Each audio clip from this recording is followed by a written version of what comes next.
नमस्कार, आप देख रहे हैं दिल्ली ग्लोरी न्यूज और मैं हूं आपके साथ सपना मदेशिया। शुरुआत करते हैं आज की कुछ खास खबरों से। कल रात में 8:30 बजे के आसपास और फिर उसके 7-8 मिनट 10 मिनट बाद उनके फ़ोन पर एक फ़ोन आता है कि तुम्हारा बेटा था। पहली बार में उन्होंने कहा किसका बेटा, तो उन्होंने कहा तेरा बेटा, और कह के काट दिया। दोबारा जब फ़ोन किया तो कहा तेरा बेटा मेरे पास है, चाहते हो तो 40 लाख रुपए लेके आओ। उन्होंने पूछा कहाँ, तो उन्होंने कहा मऊ घाटी, और उसको फ़ोन काट दिया। ये भी कहा कि 1 घंटे का समय। इसके बाद उन्होंने तत्काल पुलिस को सूचना दी और 1 घंटे के भीतर पूरे जनपद का फोर्स, सर्विलांस, एसओजी, स्वाट तथा बाघा की एसओजी, प्रयागराज से एसटीएफ की टीम, सभी लोग यहाँ आए और इलेक्ट्रॉनिक सर्विलांस से हमारी संदेह की सुई जिधर जा रही थी, लगभग 2-2.5 घंटे 3 घंटे बाद वादी ने भी इस बात की पुष्टि की कि उसका एक किराएदार, जिसे उन्होंने दिसंबर में किराएदारी से अलग किया है, किराएदारी के भुगतान और कुछ उधार के पैसों के लेन देन पे उससे उनका थोड़ी अनबन हो गई थी। अभी कुछ पैसे बाकी थे। क्योंकि हमारी भी सर्विलांस की सुई वहीं जा रही थी, उनका भी संदेह था, तो फिर इस पर और हम लोगों ने कार्यवाही की।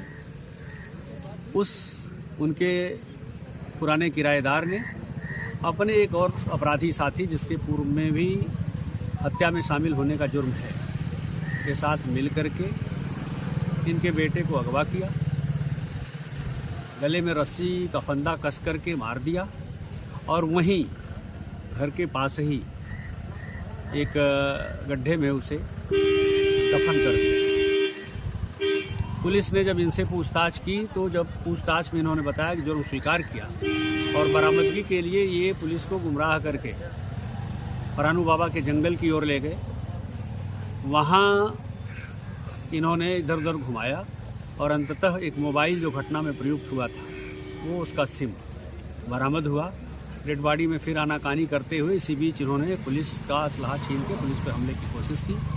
जवाबी फायरिंग में दोनों बदमाश घायल हुए, जिसमें से एक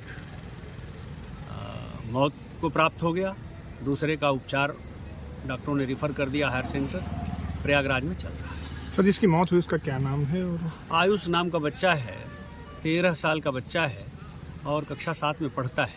सबसे बड़ी बात तो ये है कि चूंकि ये उनके यहाँ किराएदार था, इस नाते बच्चा बड़ा फेमिलियर था, इनके साथ उठना बैठना सब था। किराएदारी से हटने के बाद भी जो सामान्य इंसानियत के रिश्ते होते हैं वो थे।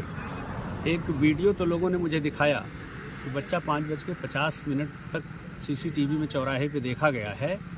उससे पहले जो इनकाउंटर में ढेर हुआ है, ये बदमाश उसे बाइक सिखा रहा है और इस तरह से वहीं से अपने घर में वहाँ अंदर ले जा करके और हत्या करके डेड बॉडी को ठिकाने लगाने का प्रयास वहीं उसके टॉयलेट के पास किया गया। तो ये बड़ा जघन्य कृत्य है। सर, जो मुठभेड़ में घायल हुआ है, जिसकी मौत हुई, क्या नाम है उनका? सर, जिनकी मौत हुई है वो उसका नाम है कल्लू और जो घायल हुआ है उसका नाम है इमरान। सर, क्या दोनों भाई हैं क्या? नहीं, भाई नहीं हैं। इमरान मालिक है और कल्लू उसका नौकर है। दोनों प्रयागराज के रहने वाले हैं। यहाँ इमरान जो है वो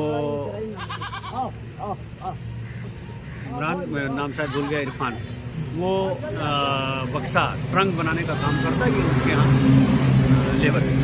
सर, ये जो उसके बावजूद 3 से 4 घंटे तक परिजन जाम लगाए रहे हैं, क्या मांगे थी और किस तरह का आश्वासन आपके देने के बाद? देखिए, जिसके साथ इस तरह का हादसा हो जाता है तो थोड़ा सा उसका आक्रोशित होना स्वाभाविक है और कभी कभी ये होता है कि जो बहुत पीड़ित व्यक्ति है वो तो है ही, उसके साथ तमाम लोग और भी जुड़ जाते हैं। और ऐसे में हमारे पुलिस और प्रशासन की जिम्मेदारी है कि हम पूरी तरह से एक तो मानवीय संवेदना बनाए रखें, दूसरी तरफ इस बात को भी ध्यान में रखें कि ये लोग भी कहीं कोई बाहरी नहीं है, यही सिविलियन लोग हैं। और लंबी मान मनोबल के बाद उनकी जो मांगें थी, जिलाधिकारी महोदय ने स्वयं आके ज्ञापन दिया उनको आश्वस्त किया कि कठोर कार्रवाई करेंगे।